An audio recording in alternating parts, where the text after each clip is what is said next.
दोस्तों आज हम बात करने वाले सुकन्या समृद्धि योजना के बारे में। वीडियो को अंत तक बिना स्किप किए जरूर देखिएगा। अगर आपके घर में लड़की का जन्म हुआ है, अगर आपकी लड़की की एज 10 साल तक अभी है तो आप ये योजना का लाभ ले सकते हो। कैसे, उसके बारे में पूरी डिटेल में बात करने वाले हैं। उससे पहले मैं हूं डॉक्टर स्नेहल बरसात और आप अभी देख रहे हैं मेरी ऑनलाइन गुरु doctor S Kumar YouTube channel को। अगर मेरे चैनल में पहली बार ही विजिट ले रहे हो और वीडियो को पहली बार ही देख रहे हो तो वीडियो को लाइक जरूर कीजिएगा अगर आपको यूजफुल लगे तो, और चैनल में नए हो तो चैनल को सब्सक्राइब जरूर कीजिएगा और अन्य दोस्तों को शेयर करना मत भूलिएगा। सुकन्या समृद्धि योजना के बारे में आज डिटेल में बात करने वाले हैं दोस्तों, तो ध्यान से देखिएगा। अगर आपके घर में लड़की का जन्म हुआ है, अगर आपके घर में लड़की की एज मैक्सिमम 10 ईयर तक की है, या फिर आप अभी स्टूडेंट है तो भी आपको ये एग्जाम के लिए भी काफ़ी यूजफुल हो सकता है ये वीडियो। तो वीडियो को अंत तक स्किप किए बिना जरूर देखिएगा। सुकन्या समृद्धि योजना का बेसिक इंफॉर्मेशन आपको दिए तो इंटरेस्ट रेट इसका कितना है। इंटरेस्ट रेट अभी 2021 के साल में 7.6 पर एनुअल है। ये इंटरेस्ट रेट जो होता है वो हर क्वार्टरली चेंज होता है। रिजर्व बैंक ऑफ इंडिया इसका इंटरेस्ट रेट तय करती है। और ये जो रेट है, अभी आपने फिक्स डिपॉजिट किया है या फिर आपका सेविंग अकाउंट है, उससे काफ़ी ज़्यादा है ये। इन्वेस्टमेंट अमाउंट आप इसमें कितनी इन्वेस्ट कर सकते हो, तो मिनिमम इसका 250 इन्वेस्टमेंट अमाउंट है और मैक्सिमम कितना कर सकते हो, तो मैक्सिमम है 1.5 लाख। मैच्योरिटी अमाउंट कितनी मिलती है आपको, तो डिपेंड कि आपने कितना इन्वेस्ट किया है। उसका एक कैलकुलेटर भी आता है तो उससे आप कैलकुलेट कर सकते हो। चाहो कि आपने अभी 300 रुपये जमा करवाए इस मंथ में, तो पूरा एनुअल की आपका टोटल किया जाएगा और एनुअल का टोटल करके उसका जो ब्याज दर है उसके हिसाब से आपको ये मैच्योरिटी अमाउंट मिलता है। अब मैच्योरिटी पीरियड कितना है, तो 21 साल इसका मैच्योरिटी पीरियड है। सुकन्या समृद्धि योजना खाते की शुरुआत कब से हुई, तो भारत सरकार ने दिनांक 2 दिसंबर 2014 की अधिसूचना से इसको लागू कर दिया है। और आरबीआई ने सभी बैंकों में 11 मार्च 2015 के पत्र के द्वारा सभी बैंकों को परिचालित किया गया है। ये सुकन्या समृद्धि योजना जो है वो बेटी बचाओ बेटी पढ़ाओ के अंतर्गत किया गया शुरुआत। इसका विशेषताएं क्या क्या है, सुकन्या योजना के फायदे क्या क्या है। मेनली 5 फायदे इसके हैं। पहला फायदा है उचित ब्याज दर है इसकी। दूसरा फायदा, पैसा सरकार के पास सुरक्षित रहता है। तीसरा फायदा है कि लंबी अवधि के लिए बचत रहता है। चौथा फायदा है कि टैक्स की बचत होती है इसमें। और पांचवा फायदा है वक्त से पहले इसका निकास आप कर सकते हो। ये 5 फायदा है। इसके अलावा विशेषता क्या क्या है कि प्रारंभ न्यूनतम जमा राशि, अभी 2020 से ये नया नियम आ गया है कि आप 250 रुपीज से ये शुरुआत कर सकते हो, अकाउंट ओपन कर सकते हो। अधिकतम कितना आप रुपया जमा कर सकते हो, तो 1.5 लाख आप इसमें अधिकतम जमा कर सकते हो पूरे साल में। जमा अवधि खाता खोलने की तिथि से लेके 21 वर्ष तक इसकी होगी।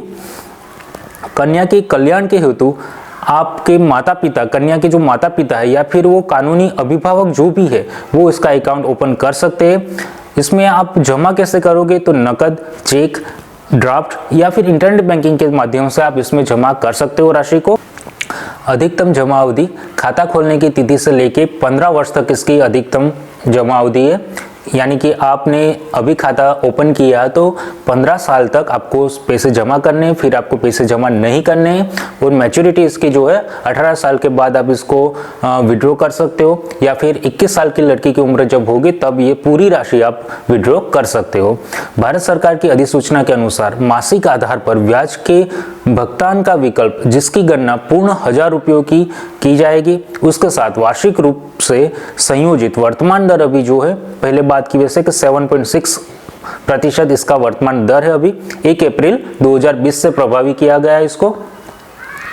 आयकर अधिनियम 1961 की धारा 80C की तहत लाभ इसमें आपको मिल सकता है। नवीनतम वित्त बिल में इस योजना के अंतर्गत तिगुना छुट्टी लाभ दिया गया है, यानी निवेश की गई राशि ब्याज के रूप में अर्जित आय और आहरित राशि पर कोई कर नहीं लगेगा।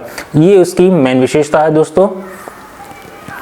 अनियमित भुगतान या फिर प्रति वर्ष निर्धारित न्यूनतम राशि के साथ ₹25 प्रति वर्ष दंड का भुगतान करके आप इस खाते को पुनः शुरू कर सकते हो। यानी कि अगर कुछ साल में आपने इसको जमा नहीं किया है, राशि कुछ भी 250 रुपये भी आपने इसमें जमा नहीं किया है, या फिर कोई अन्य कारणों ये अकाउंट आपका क्लोज हो जाता है, तो आप इसको पुनः शुरू करने के लिए 50 रुपये प्रति वर्ष के दंड के रूप में रुपये पे करके अकाउंट को फिर रीओपन कर सकते हो दोस्तों।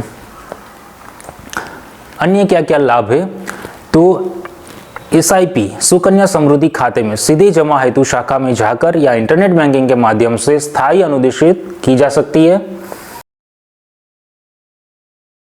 हो जाने पर उच्च शिक्षा, विवाह के उद्देश्य से पिछले वित्त वर्ष के अंत में खाते में अधिशेष जमा राशि का 50% आप इसमें से आहरण कर सकते हो, क्योंकि यह भारत सरकार की योजना है। ग्राहकों से अनुरोध है कि वे योजना से संबंधित नवीनतम अनुदेश संबोधन के लिए ये वेबसाइट को देखें रेगुलरली।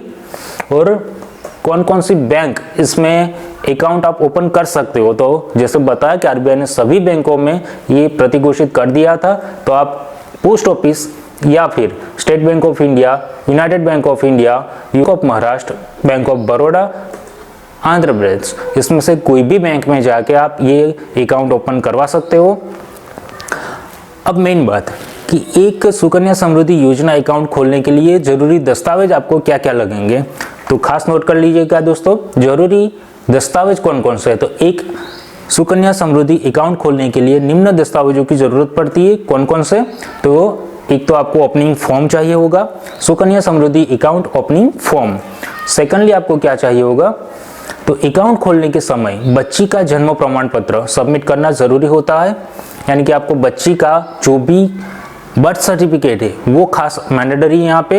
अकाउंट खोलने के समय डिपोजिटर का पहचान पत्र, यानी कि उसके माता पिता या फिर कानूनी जो भी इसके पेरेंट है उसका पहचान पत्र एक चाहिए होगा, और उसका जो एड्रेस प्रूफ है वो एड्रेस प्रूफ कोई भी चाहिए होगा। उसमें से आप पासपोर्ट या फिर अपना इलेक्शन कार्ड या फिर पान कार्ड या फिर आधार कार्ड, इनमें से कोई भी आप सबमिट कर सकते हो।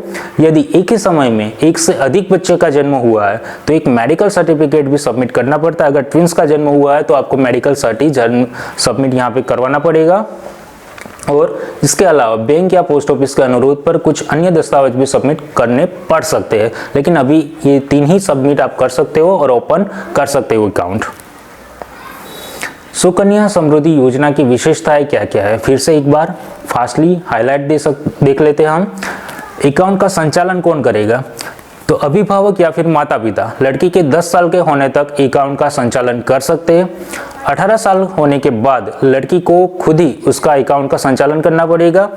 अकाउंट में किए जाने वाला इन्वेस्टमेंट कैसे आप ले सकते हो, तो एक वित्तीय वर्ष में इस अकाउंट में कम से कम 500 रुपये और अधिक से अधिक 1.5 लाख रुपए इनमें इन्वेस्ट किए जा सकते हैं। ये इन्वेस्टमेंट 100 के मल्टीपल में किए जा सकते हैं, यानी कि आप 100 रुपीज़ ही मिनिमम जमा कर सकते हो, यानी कि 250 मिनिमम है, लेकिन 100 के मल्टीप्लाई में ही कर सकते हो। योजना की समय अवधि क्या है, तो इसमें किए जाने वाला डिपॉजिट का इन्वेस्टमेंट 15 साल के लिए करना होता है, यानी कि आपको 21 साल इसका मैच्योरिटी पीरियड है, लेकिन 15 साल तक आपको इन्वेस्ट करना है।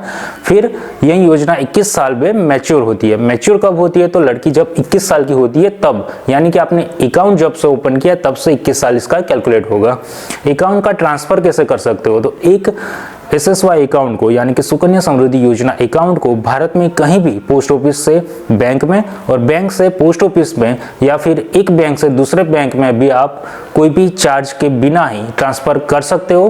कोई प्रमाण पत्र दिखाने की जरूरत नहीं है, लेकिन अगर आप एक जगह से दूसरी जगह में ये ट्रांसफर करते हो तो आपको सिर्फ आपका जो आवास का प्रमाण पत्र है, यानी कि आपका एड्रेस प्रूफ है, वो दिखाना पड़ेगा। और एड्रेस प्रूफ नहीं है तो ही आपको 100 रुपये का चार्ज लगेगा। डिपॉजिट या इन्वेस्टमेंट करने का तरीका क्या है, तो इस अकाउंट में आप ऑनलाइन ट्रांसफर कर सकते हो, डिमांड ड्राफ्ट से ट्रांसफर कर सकते हो, चेक या कैश के माध्यम से इन्वेस्ट किए जा सकते हो। तो ये हमने बात की सुकन्या समृद्धि योजना के बारे में।